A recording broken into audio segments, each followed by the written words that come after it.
Θέλω να πω στον κύριο Αμυρά. Κύριε Αμυρά, η πολιτική αντιπαράθεση στηρίζεται στο ότι η σημερινή κυβέρνηση, και όντως έτσι είναι, άλλα έλεγε όταν ήταν αντιπολίτευση και άλλα κάνει από τη στιγμή που ήρθε στην κυβέρνηση. Έτσι είναι. Και εμείς ασκούμε δρυμύτατη κριτική προς αυτή την κατεύθυνση.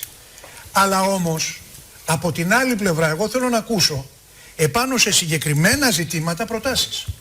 Δηλαδή όπως για παράδειγμα για την ιδιωτικοποίηση για την ένταξη στο υπερταμείο της ΕΙΔΑΠ και της ΔΕΗ. Είσαι υπέρ της ιδιωτικοποίησης της ΕΙΔΑΠ και της ΔΕΗ, κύριε, ή δεν είσαι? Σωστό. Και τι σημαίνει αυτή η ιδιωτικοποίηση? Θα έχω εγώ ακριβότερο νερό? Έτσι, θα γίνει πιο δύσκολη η ζωή μου?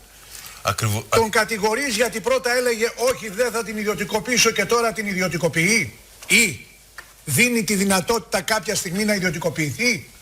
Ή ότι άλλα έλεγε και άλλα κάνει? Θα σας πω, κύριε Παπαδάκη, κατά βάση να πούμε το εξής, ότι οι ιδιωτικοποίησεις όλες δεν είναι το ίδιο. Όλες καλές ή όλες κακές. Είναι κατά περίπτωση. Εγώ όσον αφορά το νερό είμαι πολύ επιφυλακτικός για την ιδιωτικοποίηση.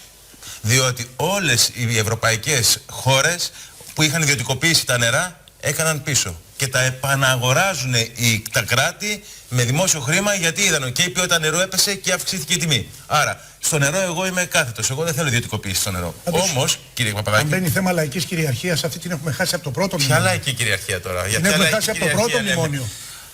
Πριν από το πρώτο μνημόνιο, όταν δανειζόμασταν επί 30 χρόνια άμυαλα και είχε πει τότε ο Ανδρέας Παπανδρέου ότι δεν θα αφήσουμε το δημόσιο χρέος, δηλαδή τα δάνεια, να καταπιούν τη χώρα. Και την κατάπιανε και φοβάμαι ότι είναι στη χώνεψη τώρα.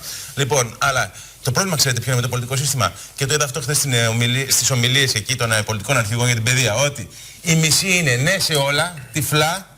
Η άλλη μισή περίπου είναι όχι σε όλα. Δεν γίνεται έτσι. Στη ζωή δεν είναι η ναι ή όχι. Υπάρχει και η μέση οδός. Οι ιδιωτικοποίησεις είναι ένα καλό πράγμα όταν βλέπουμε να γίνονται με κανόνες. Επιτέλους πρέπει να καταλάβουμε ότι δεν είναι πλούσιο και ισχυρό ένα κράτος που έχει μεγάλη περιουσία, αλλά είναι ισχυρό ένα κράτος όταν η οικονομία του είναι σφριγγυλή. Όταν οι πολίτες μπορούν να αναπτυχθούν οικονομικά. Εκεί είναι η δύναμη. Και κάτι τελευταίο μόνο με αυτό. Έχουμε δει στις περισσότερες περιπτώσεις όπου μπαίνει ο ιδιώτης και αγοράζει κάτι ή αναπτύσσει μια επιχείρηση που προηγούμενα βρισκόταν στα χέρια του κράτους, οι υπηρεσίες και να φτηνένουν και να είναι καλύτερες. Επιτρέψτε να σας φύγει αυτό το ταμπού. Πείτε ό,τι θέλετε. Εντάξει, αυτό δεν είναι σίγουρο. Λοιπόν, η χώρα δυστυχώς βρίσκεται σε μια βαθιά επιτροπία, σε ένα βαθύ πηγάδι που δεν λέει να σηκώσει κεφάλι. Η ΔΕΚΟ, οι δημόσιες επιχειρήσεις σε ξένο έλεγχο. Οι τράπεζες σε ξένο έλεγχο. Τι υπάρχει πια σε αυτή την οικονομική βάση, την παραγωγική για να αναπτυχθεί?